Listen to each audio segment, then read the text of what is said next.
I just wanted to start with the co-author, Brian Moran. I was curious how you guys started working together, and then how the conception of this book, like how to come about. Just the I think quick I've known, context. yeah, that's a good question. Brian and I've known each other. He's not my oldest friend, but he's one of them. We met back in, I think it was 89. Yeah, it was about 89. We were both consultants in this company we worked with together called Sundelaney. And they worked with clients to help them identify ways to improve their operations and then implement those suggestions in their businesses. So we worked for that company for quite a while. That's where we met. And then that company was bought by Arthur Andersen. And so I joined Arthur Andersen and I went to Europe for a while, lived in London. And Brian went with a private client, one of his previous clients. He just left when the company was taken over, went to another company.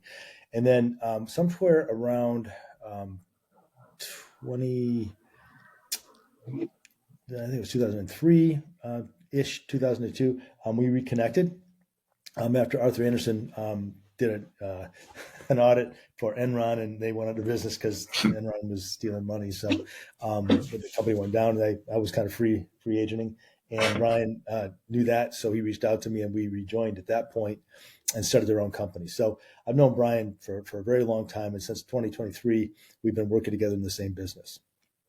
Cool. What was the initial? Was the 12-week year the initial company that you guys combined on, or was it something else that morphed into that? It was called Strategic Breakthroughs, and Okay. he had it going before I joined him. It was pretty early on in the company, but he had it started before I did. But it was called Strategic Breakthroughs at the time, and then we wrote a book, and then we renamed the company a little bit later on to the Execution Company. Cool. And then what was that book that you wrote, the 12-week year, or was there another book beforehand? It was the first version of it. In fact, I happen to have it on my desk. I'm doing Awesome. different podcasts. And so this is the original book. It's called Periodization, 12 Weeks to Breakthrough. And it was Cool. 42 pages long. And but we sold a bunch of copies, self-published. We printed it at Kinko's and shipped it with FedEx. And we sold a bunch of copies of it. But yeah, it was called Periodization. But we were told at one point it sounded like a gum disease, so we renamed it later to the 12-week year. But the original name was Periodization. Cool.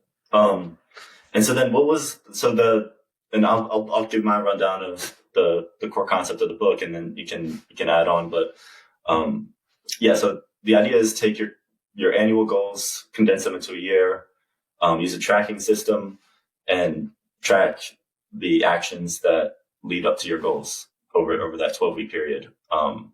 With its kind of weekly routines. So yeah, how did that end up being the system? Or first of all, add on to that as much as you want, and then how did that end up being the system that you guys came to use?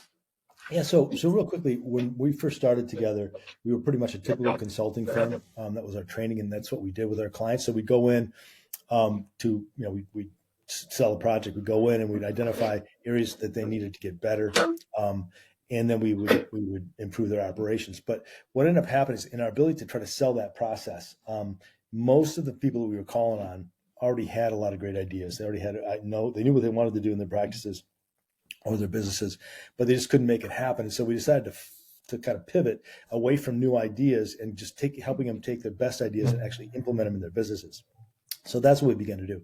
And when we did that, that's where this whole concept of periodization came from. The 12-week year came from, is because one of the challenges that we had with our clients was we could get them to take action in the last quarter of the year pretty well. Most companies would do the things that they needed to do in the last 12 weeks of the year, but they weren't necessarily as motivated in the first, second, third quarter of the year, because there's this illusion in an annualized execution cycle that there's a lot of time to get things done. So in 12 months, 12 months from now, a lot of things can happen. Something magical might happen.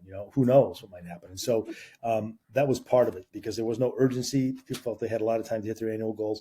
And then the other thing is that, because there was so much time, people did have this high optimism that something was going to happen that was going to make everything better. So they didn't really execute across the year. And that's the problem we tried to solve, because we realized that if we couldn't solve that problem, we weren't really going to be able to help people accomplish what they were capable of. And so we dug into that annualized thinking problem, and that's really where the 12-week year came out of. It says we just redefined the time frame within which you set goals and you evaluate your success and your failure. Because if you do that annually, you're a lot less effective, because you can't plan very well annually because it's so much uncertainty involved in the year. It's hard to plan. And also because of the time, you don't have urgency as much. But in the end of the year, man, everybody's, at that point, we could get everybody's attention the last quarter, so that we knew what they could do it. They knew that we knew they could execute. It was just the way that they thought that was the issue. It wasn't an ability or an awareness. It was just the way they were thinking about time.